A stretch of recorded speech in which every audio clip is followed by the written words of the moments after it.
Salut à tous, bienvenue dans Story Movies. Au sommaire de nos envies de cinéma, 1m90 de talent. Bonjour. Comment ça va? Benjamin Laverne est notre héros de la semaine. On a adoré le détester en futur mari odieux dans Le sens de la fête du duo Toledano-Nakache. Je vous ai dit que je voulais un truc sobre, chic et élégant. Oui, mais c'est complètement l'esprit. On rêve qu'il soit notre meilleur ami depuis Mon Inconnu de Hugo Gélin, ou de lui courir après comme dans Antoinette dans les Cévennes. C'est de la folie. Cet acteur hors pair, sociétaire de la comédie française, ravi par son énergie et son amour du verbe, la preuve dans le discours de Laurent Tirard, à découvrir absolument dès sa sortie en salle. Je vais pas faire long, ne vous inquiétez pas.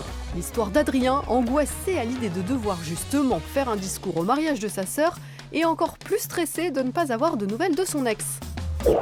Une performance ludique, tout en finesse, à mi-chemin entre théâtre et cinéma, où Benjamin Laverne s'adresse souvent directement aux spectateurs. Oh putain, je l'avais pas vu venir celle-là. De quoi nous donner envie de boire ses paroles.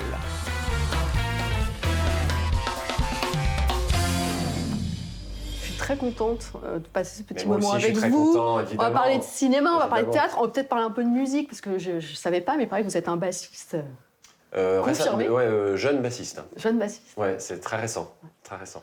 Pour parler des salles de cinéma, est-ce que vous avez des rituels? Est-ce qu'il y a une place que vous affectionnez particulièrement? Alors moi je suis assez grand, mais pourtant j'ai pas forcément besoin d'aller des côtés.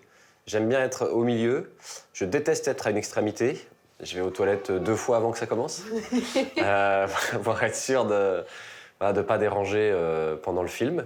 Et j'aime bien être... Il paraît que quand on est à droite ou à gauche, c'est pas le même hémisphère du cerveau qui travaille. C'est plus l'émotif, plus le réflexif, voilà. Donc c'est intéressant aussi de savoir... Le rationnel, le passionnel. Ouais, exactement. Le rationnel et le passionnel. Alors parlons du discours. Moi j'ai hâte que les spectateurs puissent le découvrir. Et moi donc. C'est un film où vous parlez beaucoup et c'est un film où vous parlez beaucoup. Est-ce que dans la vie vous êtes plutôt un bavard avec l'extérieur, ou est-ce que vous êtes quelqu'un qui écoute et qui dialogue beaucoup avec sa petite voix intérieure? Je pense que je suis dans la moyenne des Français. Je suis un Français moyen en termes de parole, en termes de temps de parole. Après, je suis pas une pipelette non plus, je suis pas ultra bavard. Et parfois, je dirais que j'ai un peu d'absence. Parce que je parle beaucoup, en effet, là-haut, quoi. Je me parle beaucoup dans ma tête, il y a beaucoup de petites voix. Donc parfois, ça me coupe un peu du monde. C'est un petit peu ma corde sensible, ça. J'aimerais bien que vous me racontiez en termes de mise en scène comment on dialogue avec soi-même. Eh ben, c'est pas une mince affaire. Sauf que là, donc dans ce film, j'ai quand même la chance d'avoir la caméra comme partenaire, qui est une partenaire assez intimidante, assez exigeante, qui ne rate rien de vos mini-expressions, ce qui se passe en vous, quoi. Donc il faut quand même jongler avec ça et apprivoiser la caméra. Et après, c'était magnifiquement écrit, ça, mais j'ai des adresses caméra qui existent dans plein de films, hein, mais qui est là vraiment le fil conducteur, et je parle au spectateur du début à la fin. Je me suis promis de ne pas contacter Sonia. Et puis aujourd'hui, j'ai craqué. Ça fait 1h11 qu'elle a lu mon message et qu'elle a toujours pas répondu. Pour ne rien arranger, je suis coincé à un repas familial où la conversation tourne actuellement autour... Du chauffage au sol. Oh, dis donc. Ah, ça a l'air intéressant. Ah bah oui, c'est intéressant. Et toi, Adrien, tu en penses quoi? Vous me demandez ce que je pense du chauffage au sol alors que j'ai envoyé un message à 17h24 et que j'ai toujours pas de réponse? Foutez-moi la paix, merde. Oh, j'adorerais pouvoir répondre à un truc comme ça. Est-ce que vous êtes un bon orateur? Est-ce que vous êtes à l'aise avec les Alors, mots, avec l'art du discours? Je ne sais pas. Je sais que ça m'intéresse. C'est quand même proche du métier d'acteur. C'est prendre la parole en public. Mais après, voilà, on n'est pas en... Les gens n'ont pas payé. Et puis, il suffit qu'ils entendent dire que vous êtes de la comédie française et tout d'un coup, on sent l'exigence monter. Donc, on se dit, mon Dieu, il faut que j'assure. Mais je sais qu'il y a des acteurs qui détestent prendre la parole en public. C'est étonnant. C'est étonnant. Hein. C'est quelque chose d'intime, peut-être d'un peu d'une impudeur. Et puis, mais j'adore cet exercice qui est pas si facile. Il faut surtout pas avoir trop bu. Gros piège. Sinon, on prend des temps de sociétaire, comme on dit.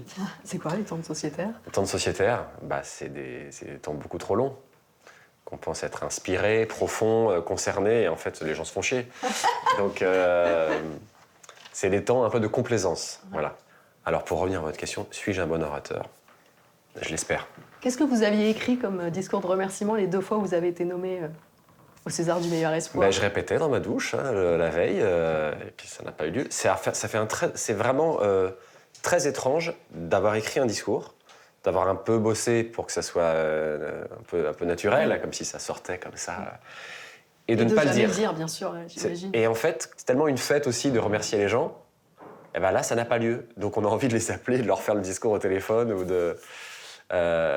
c'est un drôle de truc. Et puis le ralenti du... Attaque, et on lit sur les lèvres, c'est vraiment ralenti, et puis ça n'a pas lieu. Bon. T'as vu les visiteurs?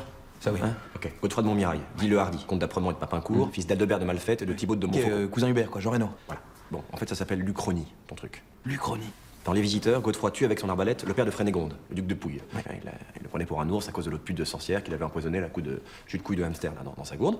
Alors oui, ils vont se perdre dans les couloirs du temps, parce que ce con de druide a zappé les œufs de caille. Mais à la base, il remonte le temps pour éviter cet accident. C'est quoi, tu vas me faire tout le film en fait, là, Félix? Pour rester sur cet amour des mots, c'est ça qui vous a amené à l'envie d'être comédien? Parce que je crois que vous vouliez être journaliste. Donc est-ce que c'était l'envie de coucher des mots à l'écrit ou d'être présentateur télé? Bah oui, un peu. Je faisais des fausses émissions avec un micro, un interphone, je m'enregistrais. Donc c'était aussi en fait l'intérêt de jouer au journaliste, quoi. Donc, et puis j'avais envie de passer de l'autre côté, j'avais envie d'être celui dont on parle un peu, de pas que interviewer, mais d'être interviewé. Et donc de jouer à l'interviewé, exactement ce que je suis en train de faire. Et donc, Vous faites ça très bien, naturel. Donc pour moi, il y a un lien quand même. Ouais. Et évidemment que le plaisir de la parole est, je pense, à l'origine, enfin de prendre la parole est à l'origine de ce métier-là. C'est quand même une drôle de chose aussi de s'exposer, de monter sur scène, que ce soit la scène d'un plateau de cinéma ou d'être regardé et de prendre la parole. Alors souvent c'est à travers un personnage, c'est les mots d'un auteur, donc il y a une forme de protection, mais il y a évidemment une impudeur et quelque chose du don de soi, et en plus c'est un métier de passion, donc il faut s'investir à 1000%. J'en parlais avec Vincent De Dienne il y a quelques semaines, qui vient aussi de la scène, comme vous. Oui, et je lui demandais est-ce que les mots du théâtre, les dialogues des pièces de théâtre, n'étaient pas supérieurs à tout dialogue de cinéma. Il me disait non, ça serait une erreur de penser ça. Est-ce que vous êtes d'accord qu'il y a de la beauté dans les deux et de la grandeur dans les deux? Ça ne doit pas souffrir la comparaison, parce que c'est pas le même, finalement, le même objectif. Évidemment, au cinéma, il y a plus de naturalisme, mais il peut y avoir une profondeur, une humanité tellement sublime au cinéma. C'est évidemment le regard du réalisateur. Donc c'est comment on va capter une humanité, où on se place, comment la caméra se place. Alors le texte est au cœur souvent des deux projets. D'ailleurs, c'est la première chose qu'on découvre dans les deux cas. Quand on vous propose une pièce, on lit d'abord des mots. Et un film sublimement dialogué peut être aussi bouleversant qu'une pièce de théâtre. Et dans le jeu, ouais. Vous avez l'impression de faire le même métier quand vous êtes sur scène et sur un plateau? Non, oui et non. Ah. Moi, je trouve que le cinéma nourrit le théâtre énormément dans ce qu'il a de chirurgical, de fin, justement, de délicat et de... On joue beaucoup plus finement, parfois au cinéma, souvent, et au théâtre, on peut plus outrer, on parle plus fort, il faut aller au dernier rang. Le corps, souvent, est beaucoup plus engagé entièrement, de haut en bas, donc il faut avoir une grande conscience de la pointe de ses doigts de pied jusqu'à ses mains, puisque, en général, les gens voient tout. Donc, techniquement, c'est très différent. But someday you'll understand the meaning of my life. But someday you'll understand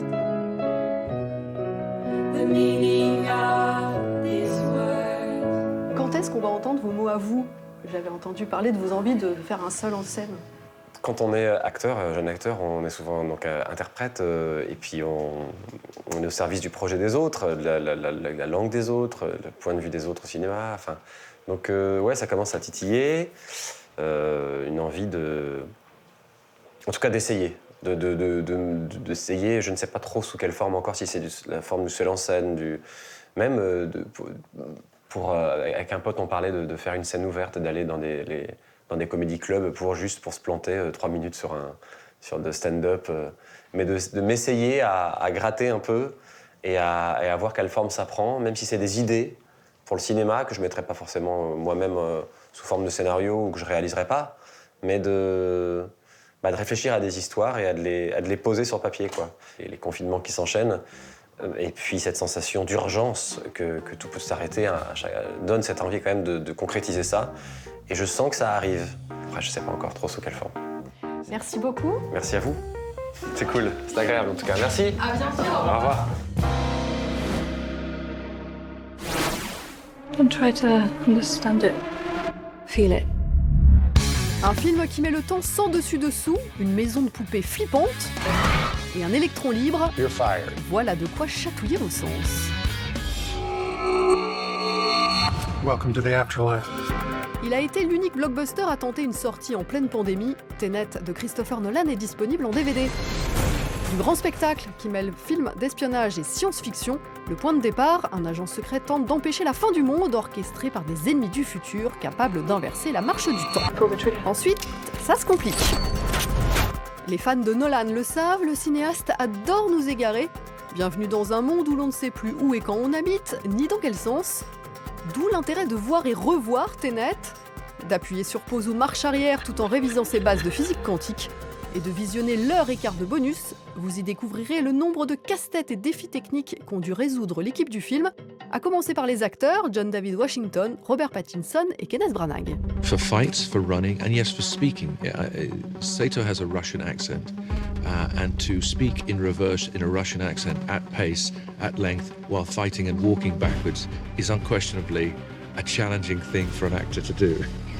The training was paramount. Nobody's ever thrown an inverted punch before, so how do you make that in real life, you know? Every rehearsal we did with actors, we would video it. Because there'll be times where they would do a fight or a move or even just a simple run backwards and they'd be like, oh my God, that looks stupid. Well, I've seen too much. Well, we'll try and keep up. Les poupées de porcelaine vous font faire des cauchemars ? Ajoutez-y une maison isolée et un duo de psychopathes et vous obtiendrez Ghostland à voir en ce moment sur OCS. L'histoire de deux sœurs traumatisées par un drame horrible dans leur enfance et qui vont à nouveau vivre des événements terrifiants en revenant sur les lieux du crime. Derrière la caméra, un habitué du bon cinéma de genre français, Pascal Laugier. J'espère qu'un des grands plaisirs de voir le film, c'est d'être constamment surpris. Je voulais que ce soit un vrai trip cinématographique, ce film. Les mécanismes de la peur au cinéma, c'est un peu de l'horlogerie, mais c'est pas une science. Ça veut dire que moi, je procède sur le tournage de façon intuitive. J'ai l'impression que c'est un peu comme de la musique. C'est-à-dire que si tout est fort, plus rien n'est fort, et si tout est bas, on n'entend plus rien. C'est-à-dire que c'est toujours une affaire de contraste. C'est très, très, très intuitif. Let's go! Cerise sur ce gâteau sanglant, une icône rare à l'écran, Mylène Farmer, dans le rôle d'une mère qui va prendre cher. Il est drôle, il est culte, il est canon. Bill Murray est un personnage aussi génial qu'insaisissable. Ce petit livre jaune intitulé Bill Murray, Commencez sans moi n'est donc pas une biographie, mais un essai biographique signé Yal Sadat. Pour cerner l'acteur, ce critique de cinéma dévoile seulement quelques pans de sa vie à travers une série d'anecdotes qui valent leur pesant d'or. On y entrevoit un artiste ironique, allergique au système hollywoodien, un intello, amateur de Jean-Paul Sartre, mais aussi un roi de l'impro, et un farceur, capable de s'incruster aux funérailles d'Elvis Presley, ou bien de faire appel à une sourde et muette pour servir d'intermédiaire entre le réalisateur Harold Ramis et lui, après une dispute mémorable sur le tournage de Un jour sans fin. Un phénomène souvent ingérable, mais qui a su aussi exprimer ses fêlures à travers de magnifiques anti-héros mélancoliques.